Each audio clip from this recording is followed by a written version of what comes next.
How's it going, everyone? Welcome back to another edition of That Millwall Podcast. Hope you're doing well. Joining me today, Omer, you've got Mr. Kai Bennett. Hello, pal. You all right? Yeah, I'm good, thank you, mate. How are you? Yeah, not too bad, thank you. It's been a little while since we sat down together, to be honest. What was the last time you sat down on the show with me? Probably 2-3 weeks ago now. Yeah, I think just before the international break, something like that. Yeah. Yeah, it's been a little while, but we've done quite well since then, haven't we? I Well, mean, actually, up a little bit up and down, but obviously the most recent result was a very good one. and down and Millwall. Who'd have thought that's the thing that goes together, except every other week, to be honest. But yeah, obviously, new show today, guys. We're going to be talking, obviously, about the Birmingham game just gone at the weekend. We're recording this on Wednesday night. And obviously, in part two, we'll be previewing Peterborough away on Saturday, where we've got a sellout Millwall following going down to Peterborough. So yeah, should be a great episode. Hope you're going to enjoy. If you're new around here, be sure to subscribe and leave a like on YouTube. If you're listening on audio, be sure to leave a review on Spotify or Apple Podcast. If you're listening on them platforms, it's always greatly appreciated. Without further ado, let's go into part number one.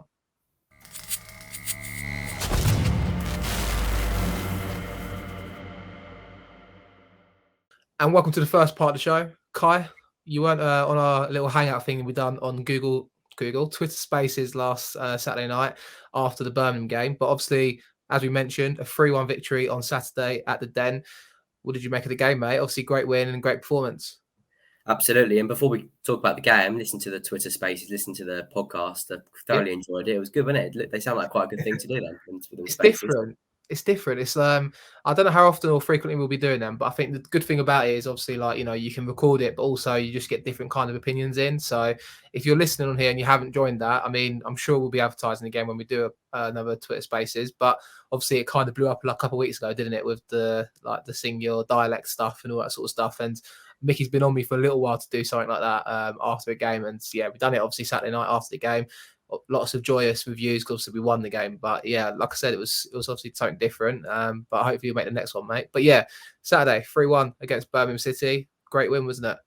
Absolutely. It was pretty much a complete performance. The only disappointment was we conceded. But other than that, I thought we were superb. First half, actually, after the start we made was very, very good. We looked in control from the start. It was a really good goal to start off with. Lovely little corner routine. And, George Evans hits it. If you actually watch the corner, I've watched it back. And obviously, it's not meant on purpose. But the way Evans kicks it, at first, it looks like it's just hit a Birmingham defender and come back out. But if you actually watch it closely, Hutchinson's got a foot on it and tapped it back to Murray Wallace. Mm-hmm. So it was actually very clever the way it was done. And then Murray Wallace has found the net. Second goal, the smallest man, the smallest man on the pitch, I think Tom Bradshaw gets above the giants of Birmingham defence, because they had a big defence on Saturday. They looked bigger than us in terms of their height. And it was a great header to make it 2-0. Troy Deeney's goal just started the second half. What a class bit of play that was. Lovely little flick to Hogan. Then Hogan finds Deeney. It was a really good finish, wasn't it? It was really, really good finish. And then Evans, what a goal that is. We've seen for some time now Evans can hit one. He's never really tested the keeper. He's always hit it just wide, but we've seen he's got a strike on him. And that was a really good finish, and it sort of just rounded the game off. I mean, Birmingham did have a chance, didn't they, to make things a little bit tighter with a couple of minutes to go. I think Aniki hit wide from close range. Probably should have scored from there. But at the end of the day, we had chances to make it 4 and 5 ourselves. Malone had a good chance after Jed robbed Sunjic of the ball. We had some chances at 2-1 as well, and even 2-0. So, yeah, it was a really good performance and, really good 3 points. Bit of the Den kind of atmosphere there, wasn't it, Kai? I think it's 5 games now unbeaten at home since that Luton 2-0 defeat. Obviously, 2-1 against Stoke, 1-0 at home against Reading, a couple draws against Derby and Bournemouth. Could argue we probably could have and should have maybe won, especially the Bournemouth game. And obviously, then we followed up, like we said, on Saturday. I think, the momentum's there at the Den at the moment, and it's great to see. Yeah, definitely. I think last year we struggled at the Den, didn't we? And we were quite good on the road. This year, we're sort of getting our momentum back at the Den, and I think the fans are a massive, are the main reason why we're doing so well. That you can't beat a full Den, or even 15,000. I think it was 14.5, wasn't it, on Saturday? And Birmingham just simply couldn't deal with us. And I think at least 90% of that is when the Den is when the fans are there. Last year we struggled without fans. And that's what the Den's all about, the fans and the support the players get, because it is the best in the league, in my opinion. Our fans are the best in the league. And that's what the players thrive off. So, that's really been a massive plus this year. Our home form has really, really started to improve. Away form hasn't been as good this year, as I think we've only won 2. But still, plenty of draws on the road as well, which draws away from home, you don't mind so much, do you? Because if you can't win them, don't lose them, I guess. So form's been good this year. I think it's our best start to a championship season in quite a few years, isn't it? So we're on good form. Only downside to the weekend was Stoke beating QPR on Sunday to make it 4 points instead of 3. But other than that, it was a really good weekend, and really looking forward to Saturday now. Absolutely, man. I mean, not being biased at all when we're talking about the best home fans, but I agree with you completely. I think it's 5 wins at home, only 2 defeats. I think probably 3 or 4 draws in there. Can't give you the precise number at the second. I think it's 4 draws. Looking down on my phone here, but 5 wins, 4 draws, 2 defeats at home. Not the greatest, but not the worst. And like you say, obviously compared to last season, especially with no fans there, I think give Rowett his due, especially in the last few games, Kai. What's coincided with that run of form for me has been especially a front 2. And we spoke about Bradshaw, obviously, for the goal, but him and Afobe seem to have struck up a good partnership and culminating in a few goals in the last few games coming from the pair of them, really. Yeah, he's been really good, Bradshaw, recently, and so has Afobe. And I think Bradshaw thrives in a front 2. We saw last year, funny enough, Tom Bradshaw and John Daddy Bodvarsson put together a little spell, didn't they, where they looked really strong. And I think Tom Bradshaw really loves that, loves being partnered up with someone. And being able to make runs off them, link up with them, and Benik Afobe, is a really good strike partner to have with Bradshaw, because you saw the ball through that you put through the other day to Bradshaw against Hull. That was a superb bit of play and fantastic finish in Bradshaw. And then Bradshaw scores against Birmingham on Saturday as well. I think I've read a stat the other day that it was like he scored 4 goals in his last 4 starts or something. Yep. Now it's his first time he's scored back-to-back since December 2019, something like that, a long time ago like that. So he's in his best form probably in a Millwall shirt in quite a while, since I think there was that time when Rowett just came in, wasn't it? Or he scored 7 or 8 goals in quite a short amount of games at the end of Harris and start of Rowett. So so he's in really good form. Benik Afobe's in good form. He looks dangerous as well, Afobe. And they both look like they're at their best now, which is really exciting when you've got Jeb Wallace behind them. You've got Mason Bennett, who looks really dangerous every time he comes on or plays. Shea Ojo looks good when he plays. He's got some really good delivery into the box. So we've got some exciting attacking players. And, even though I do believe in January, we might need to strengthen a little bit in the attacking department, Saturday's performance against Birmingham does make you wonder that if we can keep up this level attacking play, do we need any more attackers? I think it'd be great to maybe add one more, but that's a debate for another day. Maybe just that bit of quality. I think if anything, I think I mentioned it on our last show, I can maybe see Bodvarsson and Mahoney going, and naturally you probably get another body in the door, so to speak. And hopefully it's that bit of quality that kind of takes up into obviously the playoff picture, so to speak, and obviously helps push on. I mean, on Bradshaw, you stole my thunder with the 4 in 4 starts, because I was just looking for it before we came on earlier. He's already got his goal tally from last season. Obviously, last season he got 4 in 29 in the league. This year, 4 in 11 in the league. Can he maybe get to double figures? I sure hope so. I mean, with the form he's playing, and obviously what I wanted to pick on, especially for the second goal on Saturday, it was a desire to get there. You mentioned he's the smallest player on the pitch, probably, when you look at the team as a whole, but he beat Hutchinson to the ball as well. I think, his ball to the near post, whipped in by Malone superbly. But it wasn't just obviously getting on the end of it. He showed his kind of, his real determination to get on the end of it there, beat Hutchinson to it, who might have probably done the same result. But Bradshaw was like, no, that's me to take it. And he's obviously on good form, and he stuck it away with just pure class. Yeah, and what bullet header it was as well. It went flying into the back of the net, didn't it? Yeah, definitely. Brilliant header. And, I think that's a real striker. That shows a real striker on top form. The fact that he wants to get to that ball first and he wants to put it away, and he's being a bit selfish about it. That's exactly what a striker should be and should do. And he's done it well. I think Hutchinson, as you said, probably would have hit it, probably would have struck, would have headed it home anyway. But you want to see your strikers scoring goals.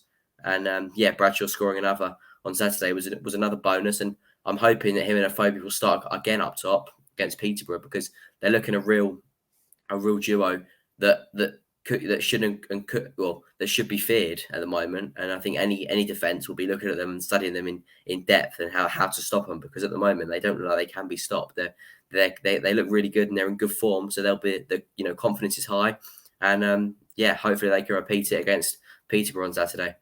It's refreshing to just see strikers score. I know it sounds stupid, but you think back to probably Lee Gregory the last time, and even Gregory in his last season probably only got not 9 or 10 goals perhaps in our struggling season for us in the Championship. But see your strikers get on the end of chances and score them, and obviously take them. It's just refreshing to see, isn't it, Kai? Like to have that kind of, we take it for granted, I think, a little bit, because sometimes, the last three seasons, just say, it's been probably a tough watch. Obviously, you could say the service for the strikers hasn't been there. And you mentioned Ojo and obviously Bennett creating chances, and Wallace, obviously.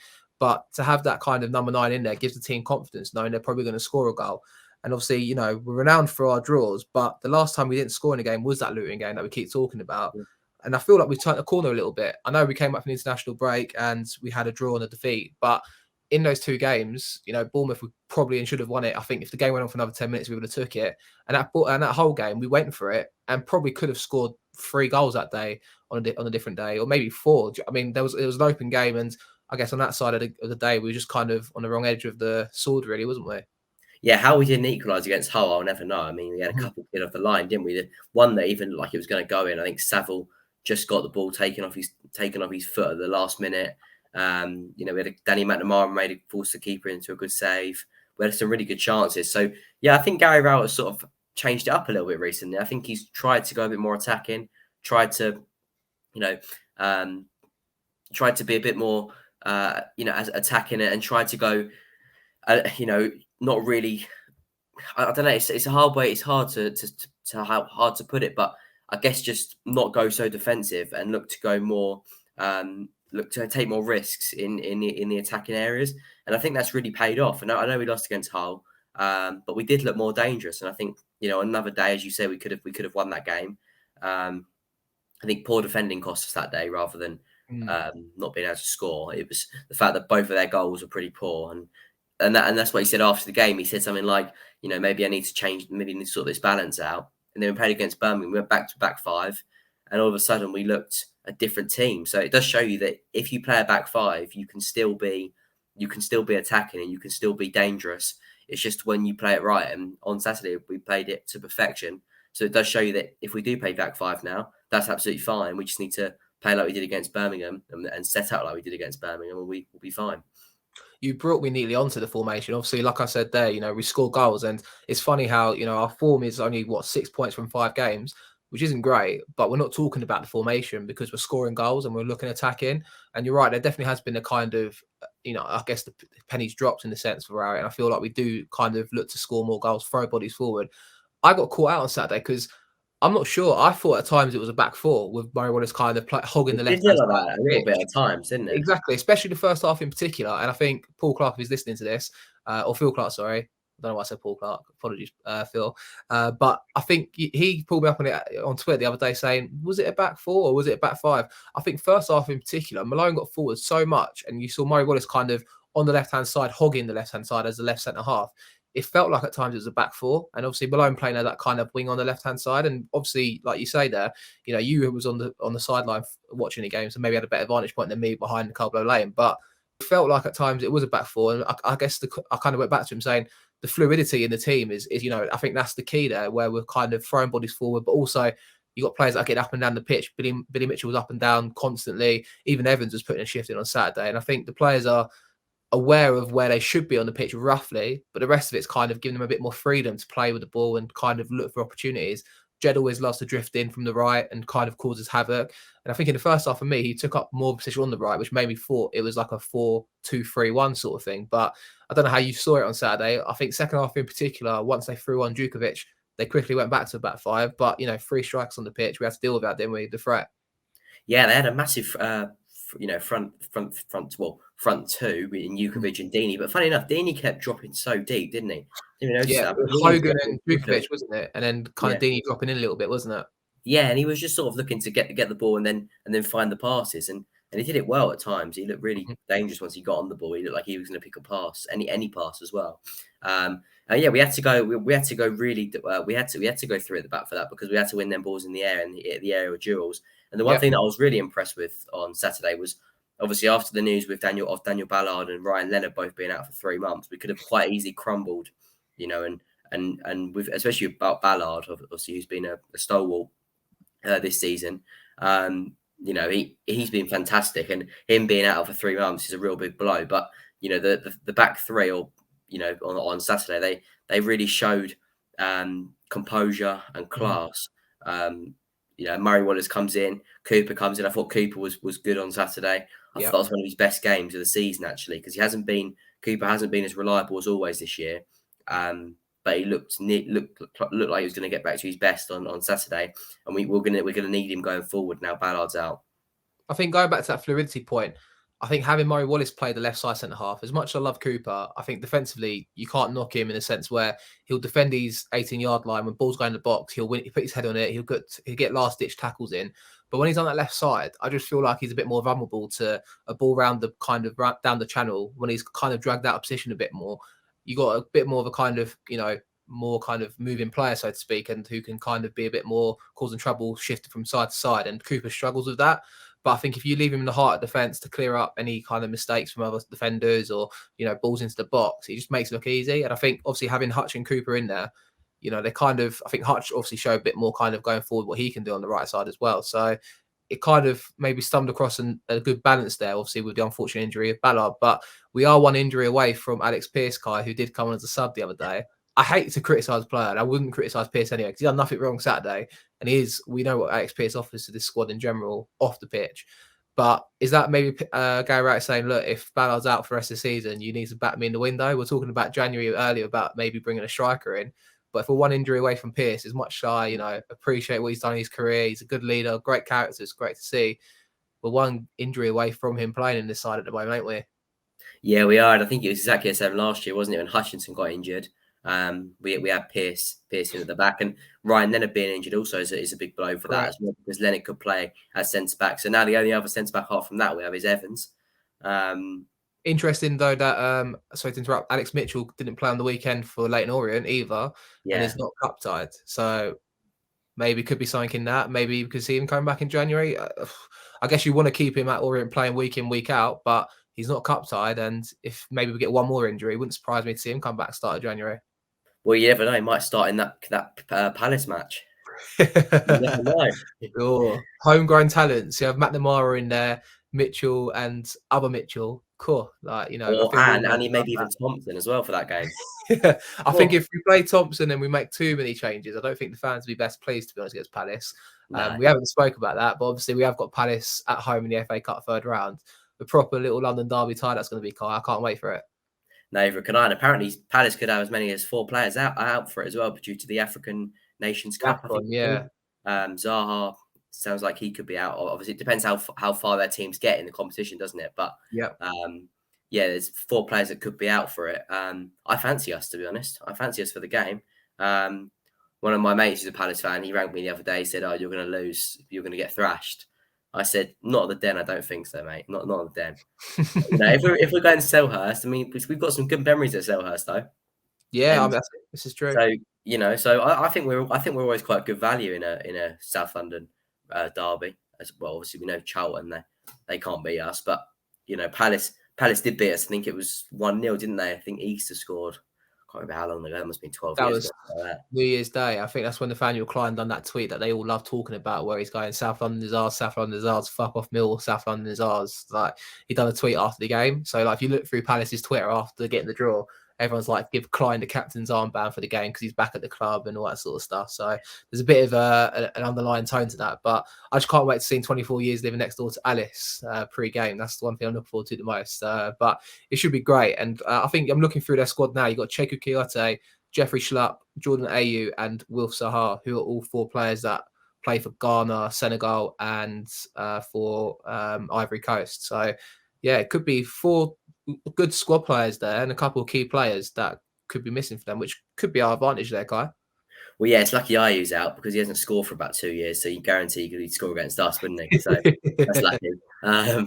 No, but there's some good players in there. So yeah, obviously the one that scares me the most in the Palace side right now is Gallagher. Yeah. What a player he is. We saw glimpses of it, didn't we, when he came to the Den a couple of years ago with Charlton. He seemed like quite a good player then. Yeah. And obviously he's kicked on since then. So yeah, they've got some good players. They've got a decent young left back in Tyreek Mitchell. Got some good centre backs. Got a decent striker in Edouard. So yeah, they're a decent team. They've got a decent squad. They've got a good manager. So yeah, Patrick Vieira seems to be doing well. Even though they have lost, I think it's 3 on the bounce now, isn't it? Or 3 on the bounce, I think it is. Something like that. Something like that. So yeah, so it'll be a good game.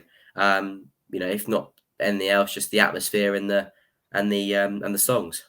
I just hope it's not moved to Monday night. I can tolerate a Sunday. I can tolerate a Saturday 12:30 or Friday night, which is fine.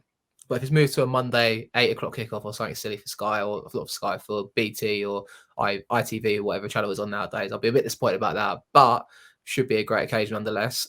Switching back to the Birmingham game, what did you make of George Evans? We spoke about, obviously, you said his third goal there. He took it with a plum and it was a great finish. And probably only him in the midfield that could probably score a goal like that, kind of guiding it into the back post and make it look kind of easy on his weaker foot. What did you make of him playing over Saville, obviously, firstly? Because, Saville's form's kind of dipped. And I think I put a tweet out after the whole game thinking, he's not, I don't think he's been disappointing, because I don't expect him to do the same output he did the last time around where he got 10 goals, because I think that was a rare anomaly. If you look through his career, he's never reached them kind of feats since. But, he's not scored any league goals this year. I think he scored 1 in the cup, if I'm not mistaken. But, he's not really offering that output. But obviously, it's a different setup, different kind of, regime, different formation. Is he struggling to fit in? I think when I think of Saville, I used to love him buying cheap free kicks, kind of the championship know-how where he was at Chelsea before, and he had this kind of experience where you think he offers something different. When I look at him now, he doesn't really stand out from the crowd as much anymore in the midfield, and I'm not sure why. But obviously Evans playing took his chance with a plum on Saturday. I suspect he'll stay in against Peterborough, but it's an interesting one there, isn't it? Yeah, definitely. I thought Evans was superb Saturday, and I thought he warranted a start. I think Saville, obviously, Saville's a quality player. We know that. We know he's got something. He was fantastic when he was last with us just before he left for £8 million to Borough. But I thought Evans took his chance on Saturday, and I thought he showed his class. And I think if Evans continues to play like that, then Saville will find it hard to get back into the side, especially with Billy Mitchell next to him, who seems to just be going from strength to strength every game. He's been superb. I've never seen. Billy Mitchell, someone who's obviously a Millwall fan. I love him. He's fantastic, isn't he? I mean, everything he does is just he's got really good feet. He's got good passing ability. He looks like he's got a good shot, good strike on him. There was that Bournemouth game, wasn't it, a couple of weeks ago, where he goes past about 3 or 4 players and then cuts in and hits it, and I'm like, wow, if that would have gone in, that would have been special. That was almost like prime Zidane-esque for me. Like, yeah. I know that's a wild shout, and I'm sure people will probably pull me up on that. But you're right, the way he beat them 3 players on the touchline, kept it in play first, quick feet around one, quick feet around the other, on he goes, and he lets Ripot go, and the keeper wasn't getting there, but it was just going over, obviously, the crossbar. So I agree with you, mate. He's been unbelievable last few games. Again, I said he was great, but a lot of people thinking, he's one of our own. And obviously, we always give a bit more time to one of our own and maybe big them up when they're doing okay. But for me, I do think he's been one of our best players the last few games. No, he has. And I think it epitomised him on Saturday, where he there was a moment near the Colbert Lane end where he just keeps going and going and going. And in the end, I think he got pushed or something by, I think it was McGree. He got pushed. Yeah. And he gets up. And then he looks at McGree, goes to run after him, and McGree just runs away. Bradshaw holds him. If you see and he's holding him, and that McGree's running. He doesn't want to get anywhere near him. So I thought that really epitomised about Billy Mitchell the other day. His hard work to try and get to that ball. The amount of challenges he rode there as well, and then he got pushed as well. Only 20 years of age as well, Kai. So no pressure, but it's unbelievable, isn't it? It's brilliant, and I think. I don't know. I'm not quite sure how he didn't get into Team of the Week, because I think the only Millwall player that got into Team of the Week was Murray Wallace, wasn't it? Yeah, that's true. I think it was. I think we deserved a lot more players in that Team of the Week than than we got. And I think Billy Mitchell's been superb this year. Ever since he came in, when did he come in? I think he first came in at right, didn't he? Stoke game, he played midfield. That was the first game he got his chance. I'm just looking now. And I was going to say, since then, he's not been subbed off once in any games. He's been 90 minutes every game since 23rd of October, ever present in that midfield. He's been superb. And even when he's been given a chance at right back as well, he's taken it. He's been brilliant. So, he's he doesn't mind where he plays.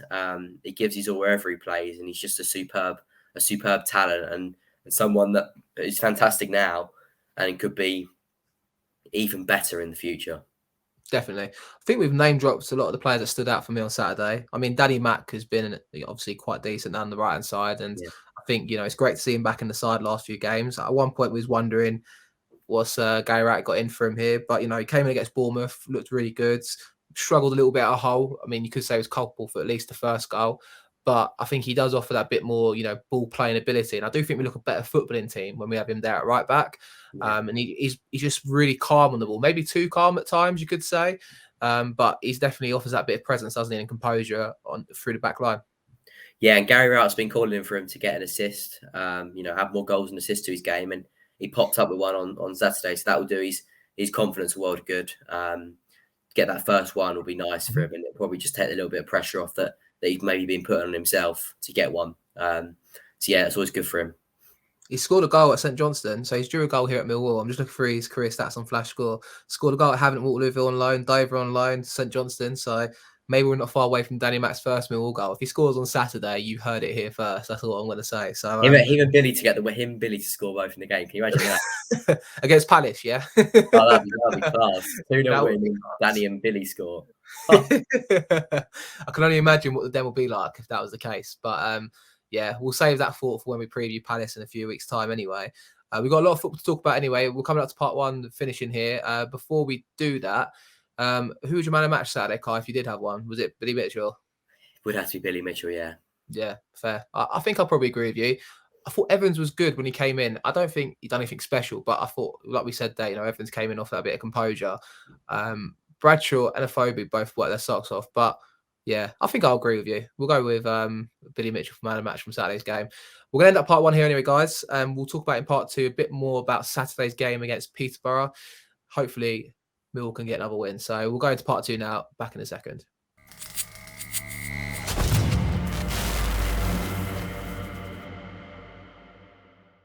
And welcome to the second part of the show. As mentioned, Millwall travel to Peterborough on Saturday. What's their stadium called, Kai? I'm testing you. The Western's something. The Western Home Stadium, Peterborough. I thought it was called London Road Stadium, but it should have been London Road. Western Homes, I guess, is a sponsor. That's the only thing I could think of. As is football nowadays. Sponsored by stadium here or there. I'm waiting for the day that the den's called. What would it be called? The Husky Den. Husky Den. I'll probably take that one, to be fair. Or I don't know, something stupid probably. But mate, we got Peterborough on Saturday. Peterborough haven't won since 23rd of October. And they haven't scored in 5, have they?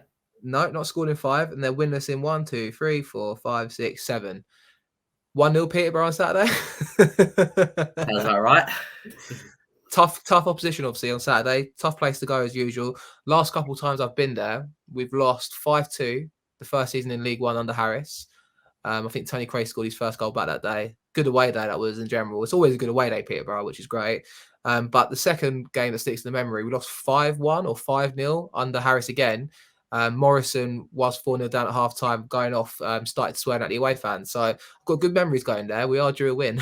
As long as I can see 5. Yeah. So it should be a tough game Saturday, and it's not going to be easy, obviously, with their run of form. But if we win that, mate, and we've got pressing the week after, we won't get carried away, but let's get carried away. Yeah. Play us by Boxing Day? Oh, I'll take it. Yeah, but talk to me about Saturday, mate. What do you expect from Peterborough? Yeah, it's going to be a tough game. I mean, I know they haven't scored in 5 games, but, we can't underestimate them. We can't be complacent. We got a good win on Saturday. I think they lost against... Who did they lose against? They lost against Nottingham Forest. They lost 2-0, didn't they? They're a decent side. Their home form's better than their away form, much better. They haven't won away yet. I don't believe, but their home form's not bad. So it's going to be a tough game. But if we can play like we did against Birmingham on Saturday and set up in a similar way, then I've got no reason. There's no reason why we can't win the game and get all 3 points and move further up the table. As is typical in the Championship, they are a team that play a back five because everyone plays a back five in the Championship. But standout players that stick in the memory for me. I mean, he's not been in the squad. He's been on the bench the last 2 games. Mark Beavers, remember the name? He's their captain, I think, if I'm not mistaken. He was anyway when they promoted from League One. Well, I remember seeing him wear the armband in a few games. Maybe obviously losing at the weekend to Nottingham Forest, probably see him back in against us on Saturday. Be interesting to see him, Kai. Yeah, absolutely. I think it's always good to see a former player play. Someone who was with us for quite a while as well. I think he'll probably get quite a good reception. And I think it's someone that Bradshaw and Afobe really could exploit. I don't remember him being that quick. He was the player that launched it back to Archer, wasn't he? And Archer cleared it off the line with his head. So that's my memory of that's my most that's the memory that I've got in my head of him. Just remember that Archer header, that was incredible. I remember that. Looked destined for the goal, didn't it? And Archer goes flying and heads it off the line. So yeah, it would be good to see him again on Saturday. And hopefully Afobe and Bradshaw can exploit him. Yeah, I mean, Beavers, I think, he was never present for us. And I was quite ashamed to see him go when he left us. I think he went to Bolton, didn't he, after us? His last game was, I think, obviously the playoff final game, wasn't it? And I think he scored, I'm going to say, in his first game for us, Beavers, away at Palace. So I remember him playing in a 2-2 draw. I could be completely wrong. Who knows? I might be thinking of the wrong player. I might actually be thinking of the wrong player. I might be thinking of another Loney. But still, obviously a great solid left back for left centre half for us. Always dependable. And like you say, yeah, he's definitely, not got that great turn of pace. So I'd expect Bradshaw and Afobe, if he does play, to be exploiting that. Another player that sticks in the memory in their front line is Johnson Clark-Harris, Kai. Yeah. Millwall fans might remember him more for his spell at Rotherham the year we got relegated under Holloway. I think he scored a goal for Rotherham that kept them up, sent us down. In fact, I think we was going to go down anyway, and he was sending for Lee Gregory afterwards because I think Gregory done like a pre-match interview on the News at Dem site at the time, saying that if Rotherham lose that game, we'll definitely stay up, and they didn't lose, and I think they were just taking the piss out of him for that. So Clark-Harris is, they put a lot of money into him the year they went up last year in League One. He got 31 in 45 league games. This year only 3 in 17. I think he's finding that transition to the Championship a bit difficult, isn't he, Kai? Yeah, but I saw something on Quest the other day. I think it was I can't remember who said it, but they said that they, obviously he gets plenty of chances. So as a striker, you're more concerned if you don't get chances. So it's only a matter of time before he starts putting his chances away. So it's one we need to really keep tight to on Saturday and really try and limit the chances he gets, because he has got that quality in it, and once it clicks for him, it will click, and we need to try and prevent that from happening on Saturday. Yeah, definitely. I've always liked Sammy Smodzix and obviously Taylor in there. I think Jack Taylor, the midfielder, they're quite 2 good players in there generally for them in Peterborough as well. But I guess just focus on ourselves, Kai, and hopefully, like you say, replicate that performance that we've done against Birmingham. Difficult on the road, obviously, but having 2,500 Millwall fans there, you'd like to think that they'll be buoyant for it and up for it. Absolutely. I think, if we put the same performance in, the same level of performance, the same energy, and commitment and quality we put in against Birmingham, I think we'll win the game. I don't think we'll have any problems winning the game if we do everything we did against Birmingham, because they're low on confidence, we're high on confidence, and if we can get a goal, we can nick an early goal, then that could really then we could really try and exploit them after that, and try and add more and more goals to the game, and try and see the game off quite early, because they're ultimately they'll have that their confidence won't be high at the moment. Definitely. Score predictions? Always got to ask you. I'll go 2-0 Millwall. Okay. I like it. Who's going to score? Benik Afobe and Jeb Wallace. So you're going 2-0 when we've had 4 clean sheets in 21 games this year in the league. I like it. I mean, that is... I did want to talk about that, actually. Clean sheets have become at a premium this year, which is uncharacteristic of Bart Bielkowski since his spell here at Millwall. Obviously, last 2 seasons, he's gone close to winning the Golden Glove second season. First year, I think he shared it with another team. Escapes my mind at the moment. But what's going on there, do you think, is it just the injuries defensively, or not having a settled back line?